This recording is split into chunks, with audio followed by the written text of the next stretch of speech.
Inside Xbox is here at Treyarch Studios, home to Call of Duty Black Ops. Now, previously, we showed you some of the bigger features, things like theater mode and wager matches and currency, but today we're going to get a little bit more detail, kind of go behind the scenes to some of the design decisions that Treyarch believes will make Black Ops the most refined, competitively balanced Call of Duty game to date.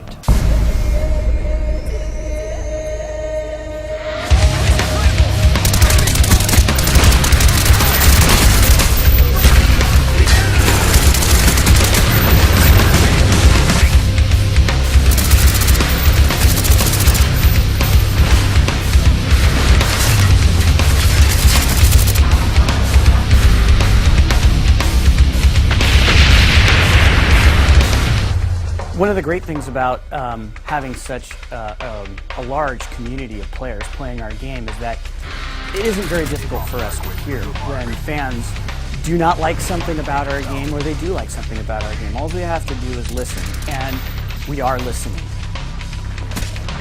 So kill streaks in Black Ops are they're a little bit different. First of all, we listened to the community and implemented that kill streaks don't count towards other kill streaks, because there's a lot of complaints about how kind of the rich get richer and it becomes kind of a griefing mechanic and encourages people to camp and that sort of thing. So we wanted to clean that up a little bit.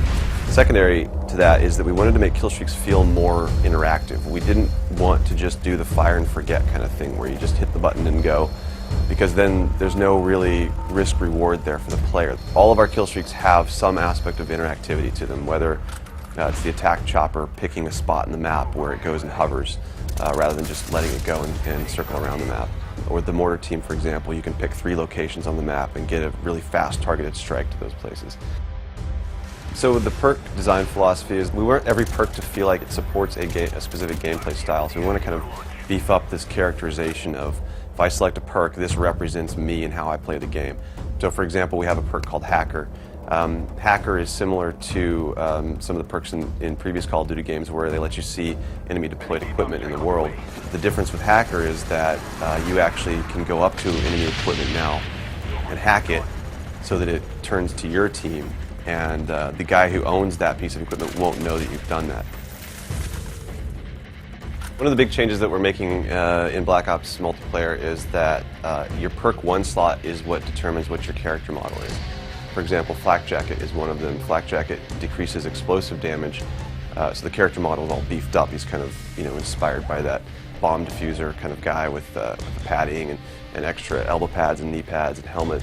So you can tell from a distance at a glance that guy has Flak Jacket as one of his perk 1 slot selections. And if you throw a grenade, he's probably not going to die from the grenade.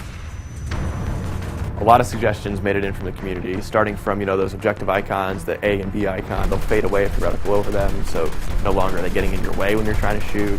Shotguns are primary weapons now again, so something like a shotgun is so lethal, it should behave like a shotgun, so it needs to be in that primary weapon slot. We have the grid coordinates on the overhead map, so whether you pull up your pause menu or in the top left corner, so it's going to be very, very easy for you to call out exactly where action is happening. Instead of having to say, oh, he's over by Grandma's house, you can now say, oh yeah, he's in quadrant D, 3. We take suggestions from all sorts of our sub-communities. Another one is this whole new core movement mechanic called diving to prone. So it's something that we found was very interesting. It's used best for evasive and defensive maneuvers, but it really we needed to make sure we balanced that, because we understand that drop shotting is a frustrating thing to some people. So we wanted to make sure that this thing wasn't going to be used aggressively to grief or to frustrate players. So there is sort of a recovery time after you land, and you'll have to take a half second to pull your gun back up. So it's actually a penalty if you try to use it as an offensive maneuver. Little subtle things to the game that I think the fans are really going to like. We hope you've enjoyed our in-depth look at what it takes to put together the multiplayer for a game like Call of Duty Black Ops. Thanks everyone for watching Inside Xbox. It's too close. Fight harder.